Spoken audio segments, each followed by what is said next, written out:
আমাকে কবরে রাখা হবে। কবরে কতশো কত হাজার বছর থাকি, এটা তো ঠিক নাই। তারপরে কিয়ামত হবে, কিয়ামতের হাসরের মাঠ হবে, আল্লাহ বিচারে বসবেন। সেদিন বিচার হলে বুঝা যাবে আমি কি পাই আর কি না পাই। তাহলে হাসরের বিচারের পরে বোধহয় আপনার পাওয়া না পাওয়া শুরু হবে নাকি? কালা রাসূলুল্লাহ সাল্লাল্লাহু আলাইহি ওয়াসাল্লাম মা মাতা কামাত আলাইহি কিয়ামাতুন, যে লোকটা মরে যায় রূহটা বের হয়ে যাওয়ার সঙ্গে সঙ্গে তার কিয়ামত শুরু হয়ে যায়।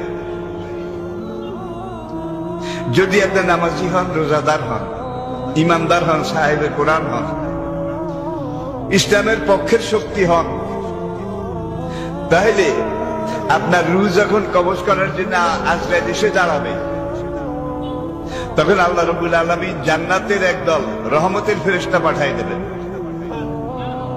হে বেহেশতের ফেরেশতারা, যাও আমার ওই নামাজি বান্দা, ইমানদার, দিনদার বান্দা, তার বিচার মেয়াদ শেষ। এখন তার রূহটা সম্মানের সাথে কবজ করিও, আদরের সাথে আদবের সাথে কবজ করিও, সে যেন ব্যথা না পায়। সাকরাতুল মউত, মৃত্যু যন্ত্রণা, তাকে যেন বেশি কষ্ট না দেয়।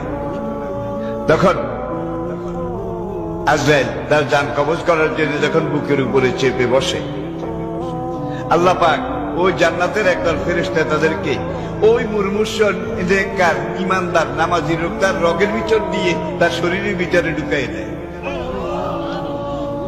ঢুকাই দিয়ে বলে আজরাইল এখন জান কবজ করবে। এটা বাস্তব, সবার জন্য অবধারিত। কুল্লু নাফসিন, সবাইকে মরতে হবে।